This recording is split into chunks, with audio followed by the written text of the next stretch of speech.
Soni classes में आपका स्वागत है। मैं शिप्रा श्रीवास्तव आज आप लोग को पढ़ाने जा रही हूँ व्याकरण संबोध कक्षा 4 और पाठ का नाम है अव्यय। इसे हम अंग्रेजी में इनडेक्लाइनेबल वर्ड्स बोलते हैं। यह चैप्टर आप लोगों के लिए बिल्कुल नया है क्योंकि इसके विषय में आप लोग अपनी पिछली कक्षा में नहीं पढ़े हैं। अभी यह थोड़ा सा इंट्रोडक्शन है, आगे की कक्षाओं में आप लोगों को विस्तृत जानकारी दी जाएगी। अब मैं यहाँ आप लोग को अव्यय के बारे में समझाती हूँ। यहाँ वहाँ आगे पीछे इधर उधर या लगातार अव्यय वो जो कभी न बदले हो कोई संज्ञा लिंग या सर्वनाम। ठीक है, कितना अच्छा लिखा हुआ है। इस 2 लाइन में ही इसकी परिभाषा समझा दी गई है। अब आगे हम इसके विषय में पढ़ते हैं। रॉकेट की चित्र बनी हुई है। रॉकेट तेज चलता है।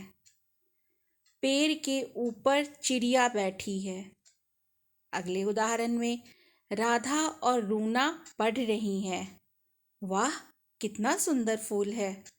ऊपर दिए गए वाक्यों में रंगीन शब्द तेज, के ऊपर और वाह ऐसे शब्द हैं जिनमें संज्ञा, सर्वनाम, लिंग, वचन या काल आदि के कारण कोई परिवर्तन नहीं होता।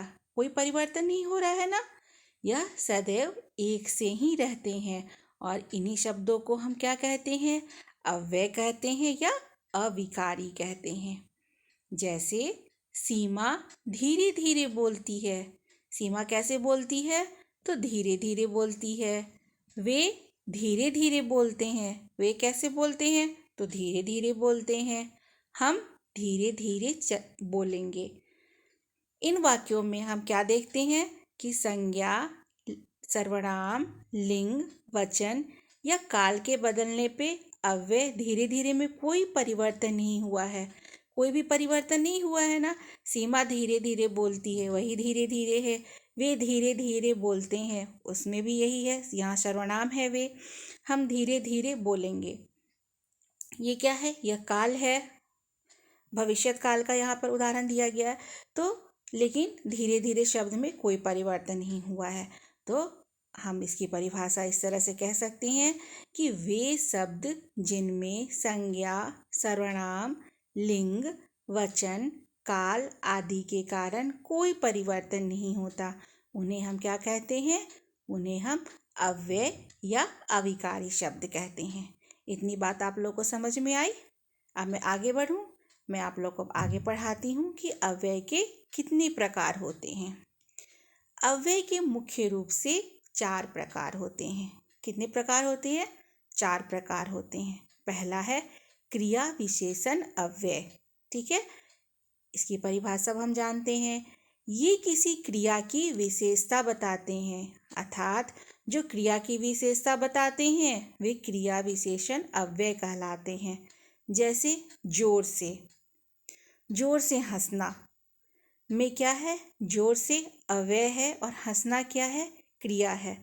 तो जोर से क्या कर रहा है? वो क्रिया की विशेषता बता रहा है कि कैसे वो व्यक्ति हंस रहा है, तो जोर से हंस रहा है।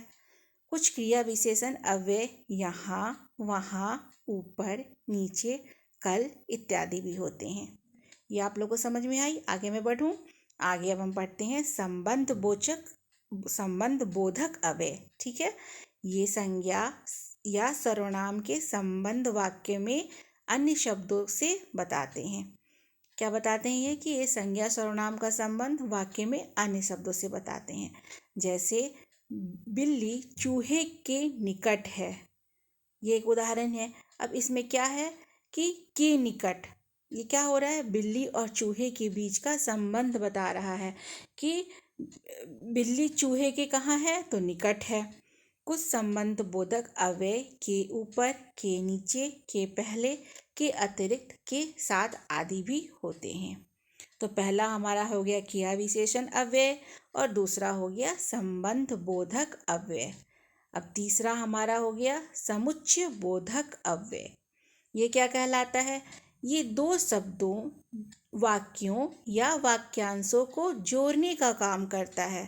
समुच्चय बोधक अव्यय क्या करता है?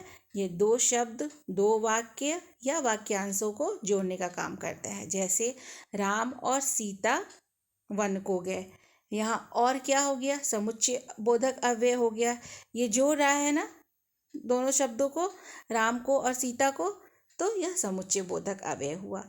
इसके कुछ उदाहरण हो गए और, किंतु, परंतु, लेकिन, इसलिए इत्यादि। ठीक है। अब हमारा जो लास्ट है वह है विस्मयादि बोधक अव्यय। विस्मयादि बोधक अव्यय ये क्या है, तो ये आश्चर्य, हर्ष, दुख, क्रोध, घृणा या डर आदि भावों को दर्शाता है। विस्मयादि का अर्थ यही होता है ना, आश्चर्य में पड़ना बिल्कुल। तो जैसे अरे, वाह, छी छी आदि इन अव्यय शब्दों की पहचान यह होती है कि इनके बाद विस्मयादि बोधक चिन्ह भी आता है। चिन्ह को आप लोग ध्यान से देख लीजिए, ऐसे आप लोग इस चिन्ह से परिचित हैं। कुछ विस्मयादि बोधक अव्यय आह, ओह, शाबाश, हाय राम, उफ इत्यादि भी हैं।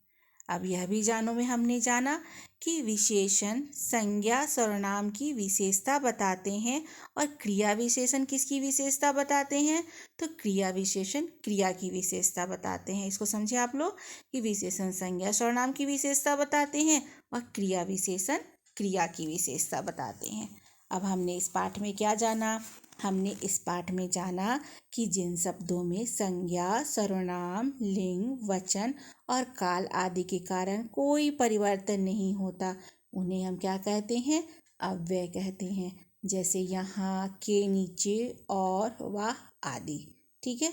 अव्यय कितने प्रकार के होते हैं, अव्यय 4 प्रकार के होते हैं। क्रिया विशेषण, संबंध बोधक, समुच्चय बोधक और विस्मयादि बोधक।